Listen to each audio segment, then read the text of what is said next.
এই বালিকাদের এই মাদ্রাসা একদিন হাসরের ময়দানে টের পাবেন।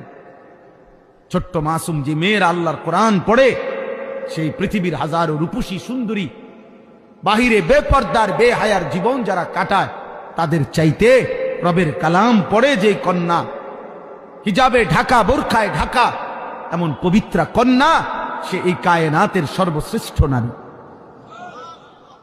আল্লাহ নবী সাল্লাল্লাহু আলাইহি সাল্লাম বলছেন, কোন ঈমানদারের জন্য দুনিয়ায় যত সম্পদ, যত নিয়ামত, দুনিয়াবি যত নিয়ামত হতে পারে, আল্লাহর ভীতির পরে, ইবাদতের পরে, আমলের পরে, তাকওয়ার পরে, আখিরাতের বন্দিগির পরে দুনিয়াবি যত জিনিস মানুষের অর্জন হয়, তন্মধ্যে রাসূলুল্লাহ সাল্লাল্লাহু আলাইহি সাল্লাম বলছেন, একজন মুমিনের সর্বশ্রেষ্ঠ অর্জন দুনিয়াবি একজন নেককার স্ত্রী।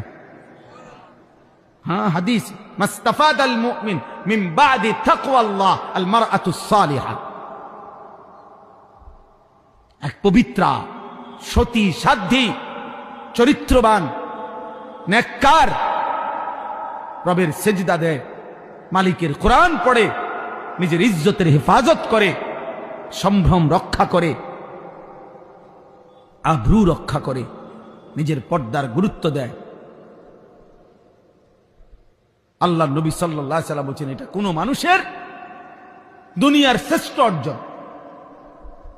দুনিয়াবি এই বাড়ি, গাড়ি, সম্পদ, অর্থ, বিত্ত, টাকা পয়সা, জায়গা, জমি, ক্ষমতা যা পাচ্ছে দুনিয়া, তার মধ্যে সর্বশ্রেষ্ঠ অর্জন। যুবক বন্ধু, আজ বুঝবা না, মোবাইলের নারী দেখা সহজ, রাস্তার নর্তকী দেখা সহজ, বেহায়া নারী দেখে দেখে তুমি তো মনে করছো খুব মৌজে আসো। না বন্ধু, যদি কোনো দিন বিবাহের পরে যখন দেখবা তোমার স্ত্রী 2 নম্বর, তোমার স্ত্রী চরিত্রহীন, তোমার স্ত্রী পরকীয়ায় আসক্ত, তোমার স্ত্রী মোবাইলে পরের পুরুষ দেখে আসক্ত, সেদিন বুঝবা বাপ, দুনিয়া কত কঠিন। সেদিন আর আখিরাতের জাহান্নামের আগুন জ্বলতে হবে না, তোমার হায়াতে, তোমার কলিজার মধ্যেই জাহান্নামের আগুন জ্বলে উঠবে। এক চরিত্রহীন নারী, বেপর্দা বেহায়া নারী যার জুটে বিবাহিত স্ত্রী হিসাবে, তার জীবনে আর জাহান্নাম লাগে না, ওইটাই যথেষ্ট। কসম আল্লাহ, ওইটাই যথেষ্ট। এজন্য তাফসীরের মধ্যে আছে, রব্বানা আতিনা ফিদ দুনিয়া হাসানা ওয়া ফিল আখিরাতি হাসানা ওয়া কিনা আযাবান নার। এই আয়াত আমরা সবাই পারি না, এই দোয়াটা অধিকাংশ মুসলমান এই দোয়াটা পারে।